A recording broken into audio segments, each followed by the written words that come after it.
Voilà, 7h30, 1 minute à l'instant. La presse est parue en français et en anglais au Cameroun. Narcisse Moto est sur notre plateau. Bonjour Narcisse. Bonjour Christian Oumé. Good morning, Manda. Good morning, Narcisse. Welcome back from your, I imagine, very restful weekend. Yeah, you can say that. Tout à fait. Allez, première partie consacrée à la presse anglophone et juste derrière, on s'intéressera à la presse francophone. The Horizon est en kiosque aujourd'hui. Absolutely correct, Chris. This morning on the front page of the Horizon newspaper, we read atrocities in Northwest, Southwest. Human Rights Watch wants international sanctions against separatists. Now, why exactly? You have to grab a copy of the Horizon newspaper and flip to its page 2 for the details of that story. Still on the northwest and southwest regions of Cameroon, the troubled northwest and southwest regions, we should add, a spate of brutal killings, coalition to end war in northwest and southwest, condemns unacceptable violence on both sides, urges institution of negotiated process. Process. That story too you can read in today's edition of the Horizon, and the details appear on its page 5. Now let's look at the other stories on the front page of the Horizon newspaper of this Monday morning.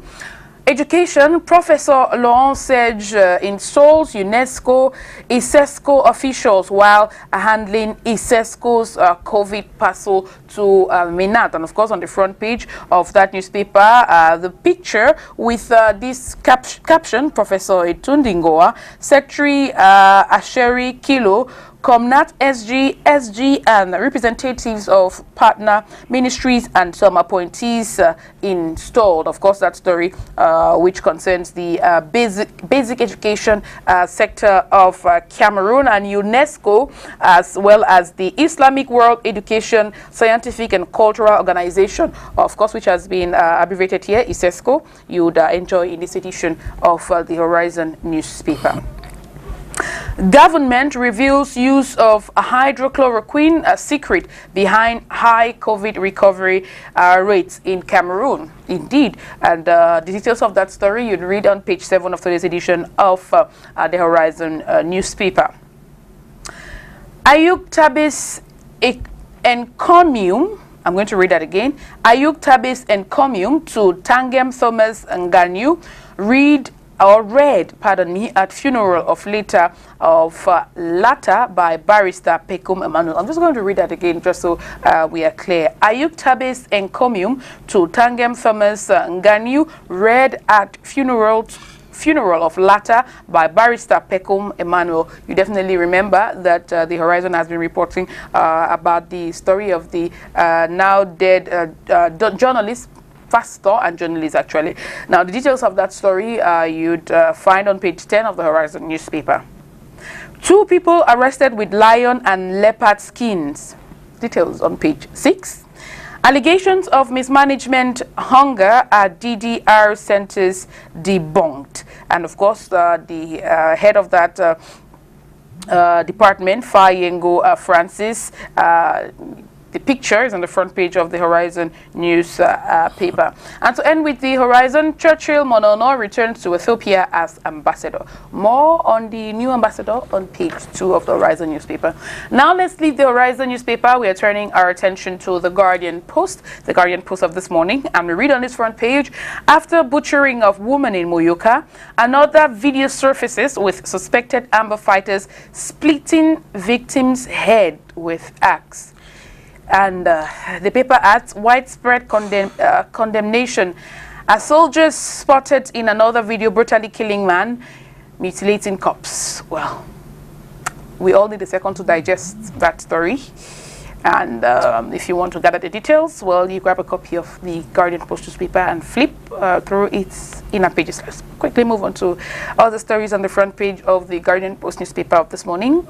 Nico Hale indicts judiciary for high-level corruption, moral decadence. And of course, the picture of the man himself on Tomb 4, barrister Nico Hale, is on the front page of the Guardian Post with the caption, Anti-Corruption Crusader par excellence. Still on the front page of the Guardian Post newspaper, FACOM GM designated scaling up nutrition ambassador. Details on page 9. In Bamenda, teenage pregnancies skyrocket as Anglophone crisis COVID-19 persists. Isn't that sad to hear? Well, go read more into this edition of the Guardian Post newspaper. From the Guardian Post newspaper, we are turning our attention to the Star of this morning, and on the front page we read, barbaric killing of 25-year-old woman in Moyoka, confessions of an in-law. The paper says, debunks social media narrative of family retaliation, indict separatist fighters lament over mass arrest of innocent civilians by the defense forces. That story by Solomon Agborem, you can read in this edition of the Star newspaper, and I cannot go through this without saying our hearts go out to the family of the now deceased lady. We can imagine how difficult this time is. Well, our hearts are with you, and we keep you in prayer. And well, to accompany that story, a picture on the front page of the Star newspaper with the caption, Governor of Southwest Region Bernard Okalia Bilai chairing a crisis meeting to denounce barbaric killing of 25-year-old woman in Moyoka. Like I said, the details of the story on page 7 of the Star. Other stories on the front page of the Star newspaper, training and recruitment of common law pupil magistrates for Northwest Southwest. Minister of Public Service unveils positive balance sheet. And Minister Joseph Lay is on the front page of the Star newspaper, making a point during a press briefing in Boya. We read as caption. Details on page 2, story still by Solomon Agborem. Southwest women to protest killing of women by separatist fighters tomorrow. Totally understand that, and of course we'll be relaying that story to you on STV, and I'm sure the Star will be doing that as well. Security raids multiply as another explosive goes off in Yaoundé. Another story you can read in this edition of the Star news paper. CDC Pendamboko industrial manager abducted, son killed. Details in this edition of the Star newspaper. We're not going to leave the Star, and we're turning our attention to the Sun. After the Star, we look at the Sun, and the Sun is shining its light on the Anglophone crisis this morning. On its front page, we read, horror in the land. The paper says, civilian losing lives, freedom in freedom war, in quotes. Also, widespread condemnation of brutal killings by armed men.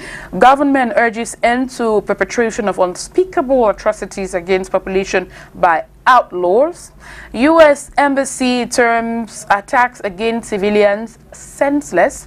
Southwest chiefs say acts shameful, undignified, and does not represent the Southwest people. The paper continues, at least 15 Amber fighters reportedly beaten to death by irate villagers in Nguti. The details of that story you'd read on page 2 of the Sun newspaper of this morning. Still on the front page of the Sun, 1 year in office at Soweto, Dr. Ogok tracks journey, reiterates vision to ensure rural development, fight endemic poverty in the Southwest region. Well, this is one story that puts a smile on our face, and the smiling face of the director of Soweto, Dr. Ogok Ntui, is on the front page of the Sun newspaper, and the paper says he's making strides amidst challenges, and definitely it should be applauded. We are moving on to talk something else on the front page of the Sun. CDC decries continuous attacks on staff, illegal use of logo to sell bottled palm oil. Details on page 11. To leave the Sun, Lands Minister buckles under pressure. The paper says overturns long-term lease of Limbe Health Facility to Chief Fundison's company. Details on page 2.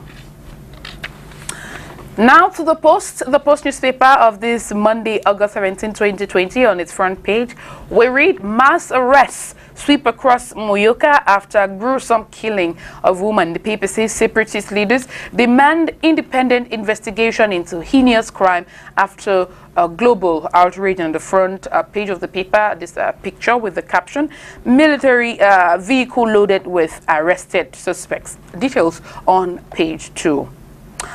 Crises have derailed our youths into unproductive, wasteful activities. The paper is quoting the moderator of the Presbyterian Church in Cameroon, and you can read the complete interview with the man of God on, well, in the inner pages of the Post newspaper of this Monday morning.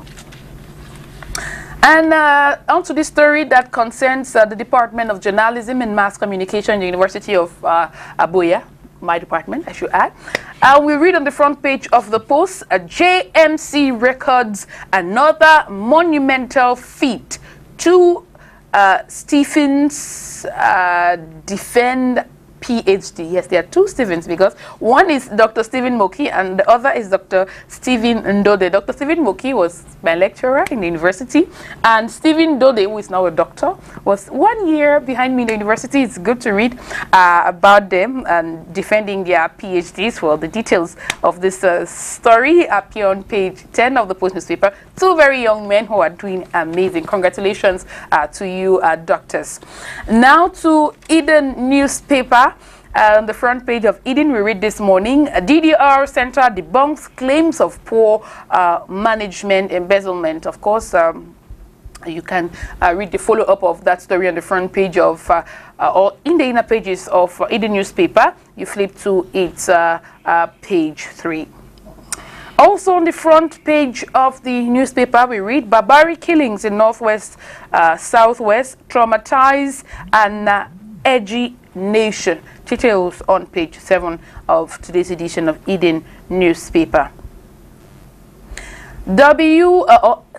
SWECC pledges to join Soweto in reconstruction development of Southwest region. And of course, on the front page of the paper, the Southwest chiefs and equally the director of Soweto on the front page of Eden newspaper of today. You want to grab a copy, of course, and read this story. Also, world's ugliest woman who turned down 20 I'm going to read that again. World's ugliest woman who turned down 20 marriage proposals. Well, go read that story. That should put a smile on your face on page 2 of Eden newspaper. The Herald Tribune is also available this morning around Cameroon on the front page. Barbaric killings in Northwest, Southwest, widespread condemnation of atrocities by suspected Amber fighters. And you can read that story in the inner pages of the Herald Tribune, right, that you see on your screen this morning. Ex-Amber fighter says they are treated like kings, queens at DDR. Now, and the paper, of course, profiles the supposed ex-Amber fighter on its front page. You can get the details in the inner pages of the Herald Tribune.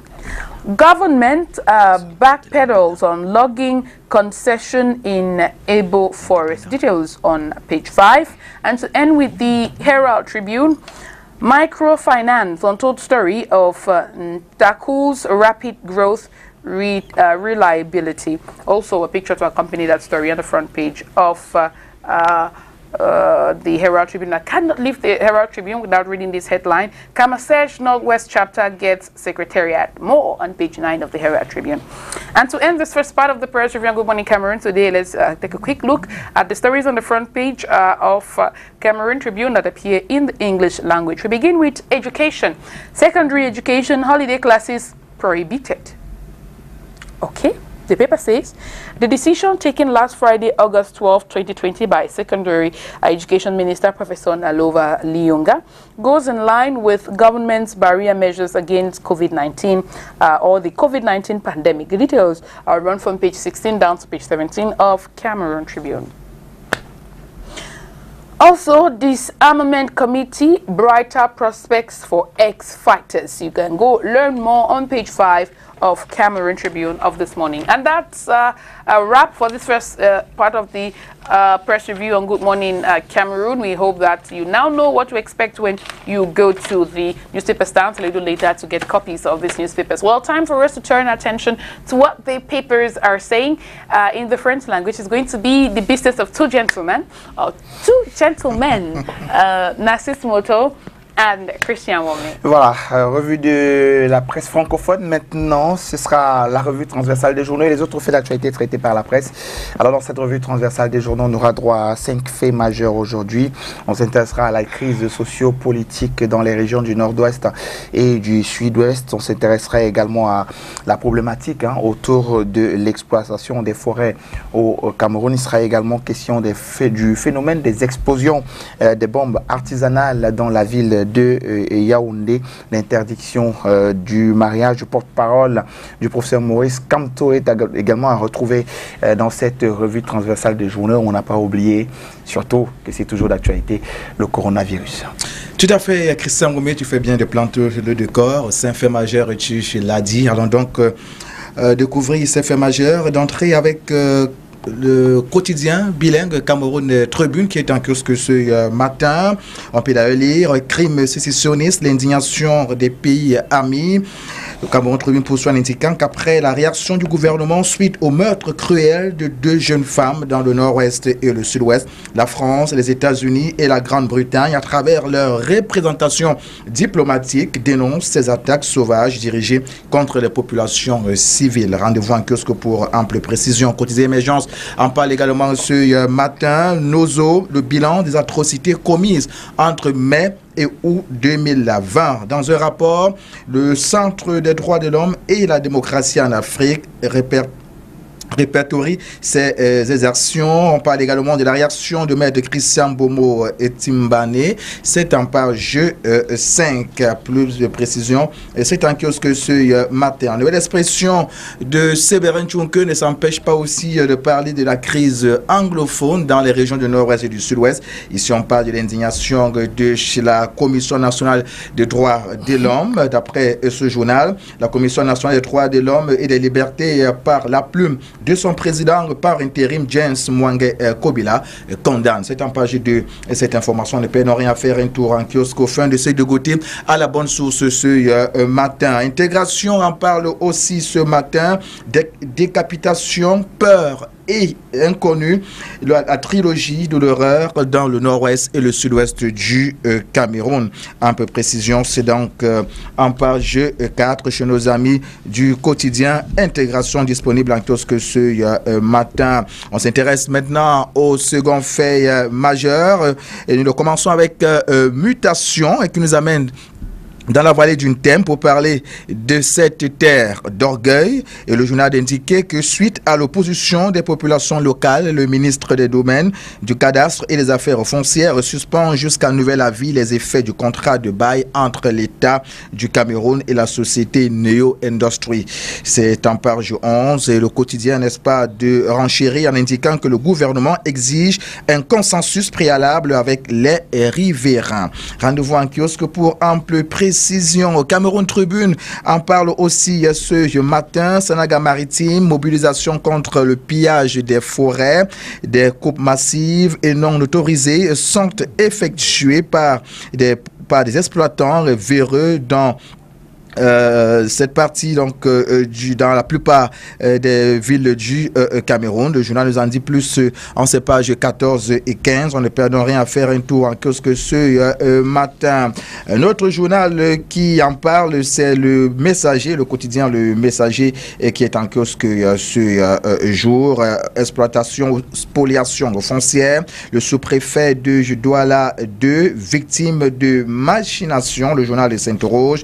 Didier Bidia, cité dans une supposée affaire de spoliation des terres au bois des singes et au camp Tézef. Rendez-vous en kiosque pour ample précision. Il y a dans matière à consommation chez nos amis de mutation, ou plutôt du quotidien Le Messager, il y a ce matin. Sa presse de Steve Friedenger se colle également à cette actualité autour de l'exploitation abusive des terres au Cameroun. Ici, on parle de massifs forestiers débaux. Et le journal de nous dire ce matin que les violons se sont accordés.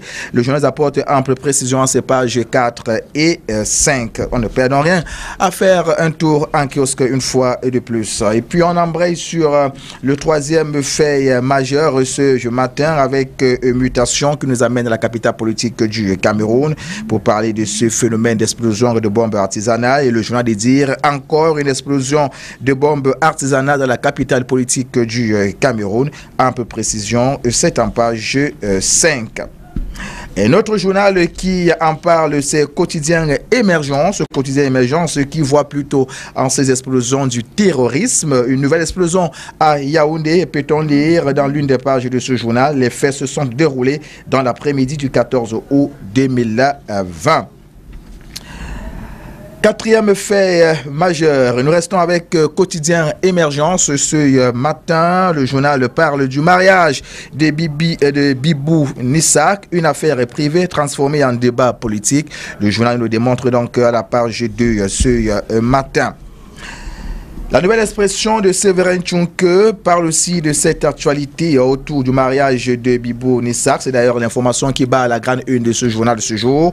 Comment le MRC a dribblé les flics. Indique donc que ce journal en pousse souvent que pendant que les policiers avaient mis en état de siège l'hôtel qui allait abriter les cérémonies du mariage du porte-parole du président du MRC le 14 août dernier, Sa Majesté Biloa Efa, officier d'état civil, a tranquillement célébré le mariage à sa chefferie. Une drôle d'histoire, peut-on lire chez nos amis de la Nouvelle Expression. Information contenue en page 3.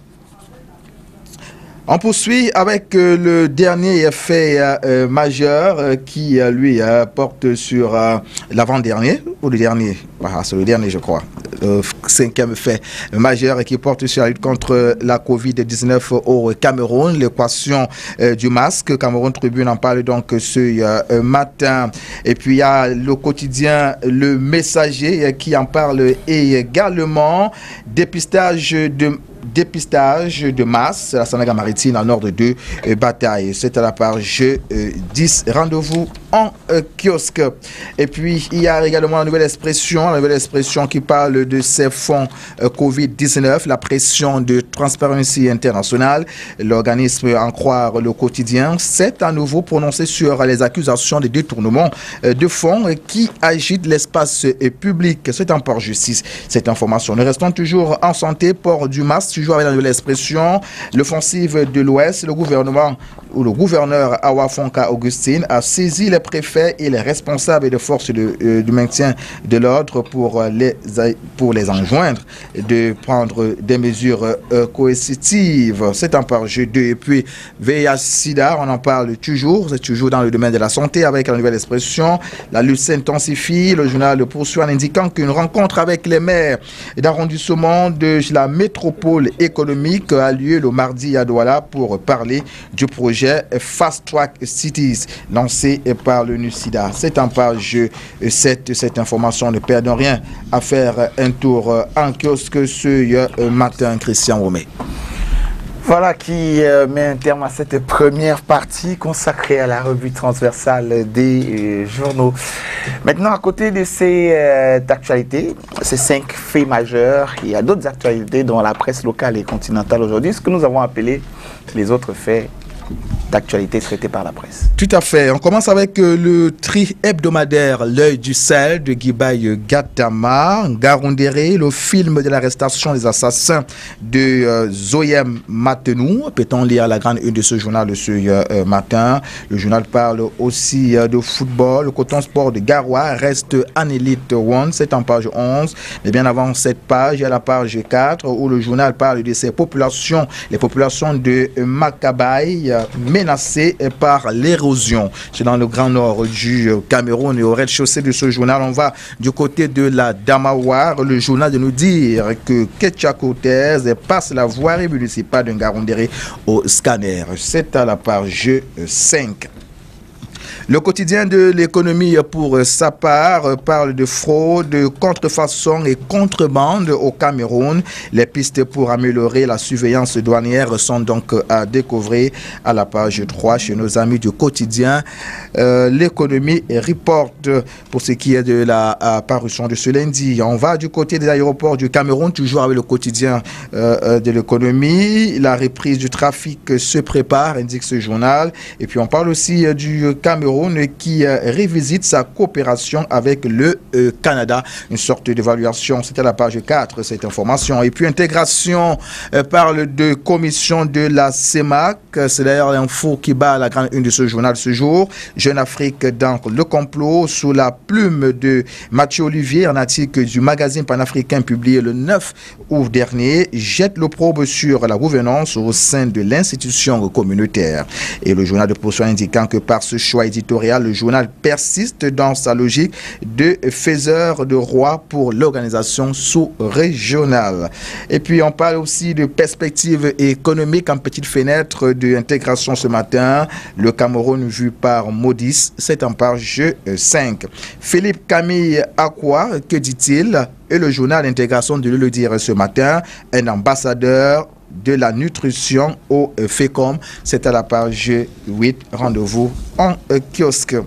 Sa presse de Wilfried Njo, dans le leitmotiv peindre bellement, dit vrai et écrit juste, parle de l'examen de permis de conduire spécial de catégorie A. Et le journal de poursuit indiquant que les motos taxis sont à l'école de la bonne conduite. C'est en page 2 et 3. On ne perd rien à faire un tour en kiosque ce matin. Mutation parle de logement au Lyon de 90. Kaam, Yonga et Manga en veulent aussi, indique donc ce journal ce matin. On poursuit avec le quotidien Le Messager de Jean-François Chanon qui parle d'agro-business et agriculture. Peut-on lier à la grande une de ce journal ce matin? Scandale financier dans la gestion du PDCVA. Un rapport de la Banque africaine de développement sur le projet de développement des chaînes de valeur agricole révèle d'énormes dysfonctionnements dans les lignes budgétaires. C'est à la page 4 cette information. Et puis la nouvelle expression également qui veut nous faire découvrir la citation ou les propos de Célestin Bidzigui qui dit, je cite, « Il est temps d'en finir avec le franc CFA ». Fin de citation. Le journal de poursuit en indiquant que le président du parti de l'Alliance libérale et maire adjoint de la commune de Monatélé tire la sonnette d'alarme. C'est à la page 9. Et puis, quotidien émergence pour sortir de cette revue de presse, pas de visite au BI. La polémique Francis Ngannou continue de faire les choux gras de la presse locale. Voilà donc ce qu'on peut retenir de la revue de presse en anglais et en français de ce matin. Alors que Francis Ngannou sera face à Orga très bientôt, je crois que ce sera pour cette semaine. Oui, monsieur, c'est pour ce qu'ils ont appelé humour, quelque chose comme ça. C'est dans tous les cas. Heureusement que c'est de l'humour. Oui. Est-ce que ce sera non, la conférence de presse? J'avais déjà peur de la vie. Non, n'aie pas peur. La conférence de presse, ce sera, je crois, ce mercredi.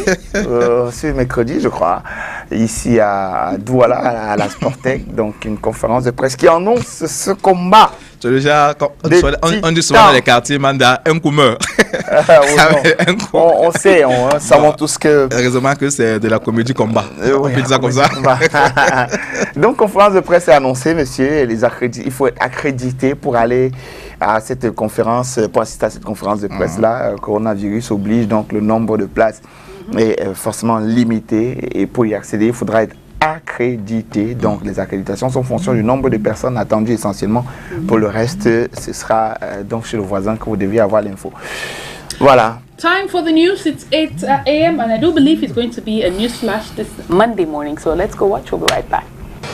Matama, Oba Foyuga. Uti yule. Mbolo. Martin Chubla. Soko biwo mbamba. Menabuna wabuki maholio. Jamna. Agazane hamyofu. Abala. Gaga chiangu. Bolon. Dari jam pikoi jam. Madala. Laisse-moi se battre. Monsieur Sonora là. Ma fille l'a andi là. Et bien du coup. Gavenir on la top.